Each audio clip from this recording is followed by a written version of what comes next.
Alright, so we're going to talk about triangles. And there's a few things we already know about triangles. Like there's 3 sides, 3 angles, and that all of those interior angles add up to 180 degrees.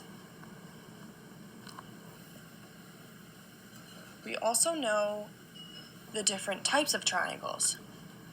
We have the equilateral triangle, which has all 3 sides of equal length. The isosceles triangle, which has 2 sides the same length and 1 different, and scalene, with all 3 sides different lengths. And there's also the right triangle, which has a right angle as one of the 3 angles. So for today's lesson, we're going to learn 4 new rules of triangles. Think about it as the simplest way to get someone else to draw the same triangle that you are thinking of. Remember that game we played at the beginning of the geometry unit? So here's the first rule. It's called the side, side, side rule. And most people just shorten it to SSS. In this rule, you're given 3 sides of the triangle. Let's start with a 2 centimeter long side, and then a 4 centimeter long side, and the last one of 6 centimeters. If someone was given this information, they would always draw the exact same triangle, a congruent triangle, with a 2 centimeter long, 4 centimeter long, and 6 centimeter long side. And these 2 triangles are perfectly congruent. This is all because you were given all 3 side lengths.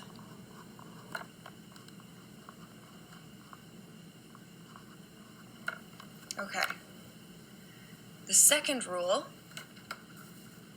very similar, is called the side angle side rule, also known as the SAS rule. And in this rule, you're also given 3 pieces of information. First, you're given a side length. Let's make it 3 centimeters long. Another side length, which, why not 3? And then the angle that is in between them. Let's say it's 95 degrees.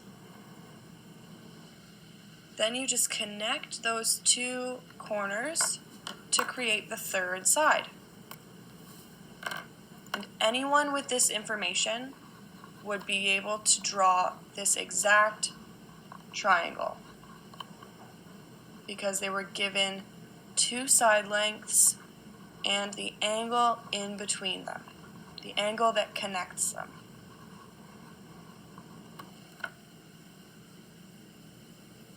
Good. So, the third rule, you may see where this is going. 3 pieces of information, 3 clues. This time you're given an angle, a side, and an angle. This is known as the ASA rule. And so in this case, what you're given is one of the side lengths, let's make it 4 centimeters, and then 2 angles on either side. And you just connect those 2 other sides up to a point to create a triangle. So in this rule, you're given 2 angle measurements and the side length that connects them, the side length in between. So anyone with this information would be able to draw that exact same triangle. So the fourth rule is a little bit different, and it includes a new term, something you may have heard before, but we'll learn it together anyway. It's called the right hypotenuse side rule. You guys know what right means and what side means, but hypotenuse is the new term. So let's go over what a hypotenuse is together first. In a right angle triangle, you've got two sides joined together by a right angle.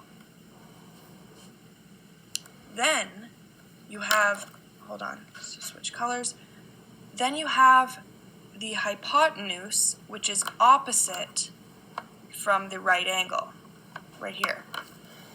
It's also basically just the diagonal side. So with this rule, you know it's a right angle triangle. You're given one side length, and you're given the length of the hypotenuse, or the diagonal side. So you have three pieces of information. Let's draw it on a different right angle triangle so you can see a nice tall triangle. We have the measurement of our hypotenuse given to us. We know that it has a right angle, and we're also given one other side measurement. Anyone with this information, with these three clues, would be able to draw this triangle, because you're given a right triangle, the length of the hypotenuse, and the length of one other side.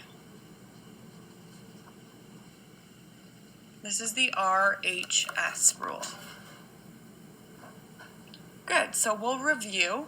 We have 4 new rules. Number 1, the side, side, side rule.